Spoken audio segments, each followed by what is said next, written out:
May kakaibang kainan na naman ako nga natukiban dito. Dahil sa kalanaan na ito guys, 2-in-1. Mabubusog ka na, pagkalabas mo, gagwapo ka pa. Kaya sabi ko para maganda ito nung tinistingan ko guys ang pagunting nila. Bao, Diyos ko, kakaiba yung new look natin ngayon. Coco Martin ang tirada. Kaya lantawin mo itong video para mabalaan mo.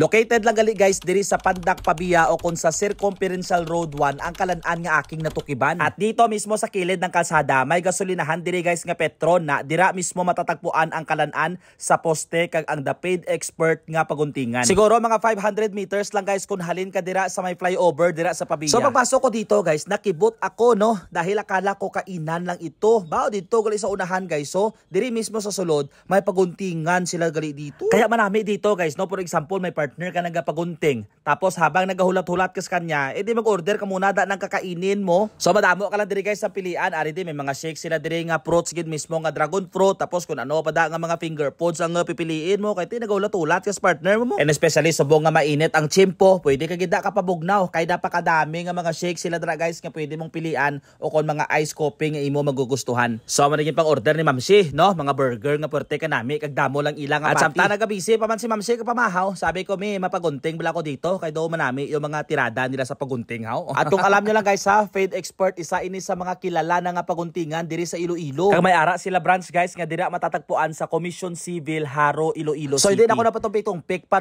sabi ko sa manlo gunting ikaw na bahala magdiskarte kung ano ang buhok nga gunting nga maaayon sa itsura ko nga medyo oblong. Pero pagkatapos nyo gunting sa akin guys nakibot talaga ako dahil parang kakaiba yung itsura natin new look ang dating tingnan nyo vlog. Believe gid man ako sa mga tira sang Paid Expert tignan nyo mambla guys ang bag-o nga new look ni Sir JR bla. Grabe. Daw si Coco Martin. Do lang alang man kay babalo ni. Sabi sa akin ni Kuya, Sir ganito ang pagplastada sang buhok mo para nga gwapo tulokon bla. Daw artistahon.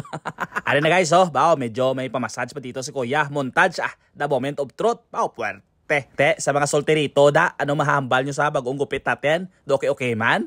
Do ito yung mga uso nga gupit ngayon Burst fade ko mga estudyante ko pa. Kaya itistingan tabi kag magsunod sa uso be. Ate do bagayan man At ito na yung sinasabi ko sa inyo guys. Pagkatapos yung magpagunting nagwapo na kayo magpabugnaw na ka magigop-higop dire sa gimnamit nga fruit shake Kaya nahambal ko talaga guys nga 2-in-1. Mabubusog ka na, magagwapo ka pa. Galing sa mga followers ko sa mga taga Pabia o kung sa mga followers ko nga perme labay dira sa C1 kay shortcutan ina dira. Try nyo nga maghapit dira guys kung magpagasolina kamo sa Petron. Tapos ginakapoy na kamo ka drive kag ginatuyo kamo, hapit kamo dira anay guys kag magpabugnaw o kon mag-inom sang kape. Kay mabudlay na ngayon nga tuyo ka sagad kada ka biyahe. Or kung gusto mo nga magwapo pareho ko, ate magpagunting ka man diri sa ila kay tanda magtira mga barbero nila diri. So I think that's all for today's video guys Amo lang naman share ko sa inyo and I hope nag-enjoy man kayo kalantaw ng ating vlog and don't forget to share this video para mabalaan sang tropa mga kalbo.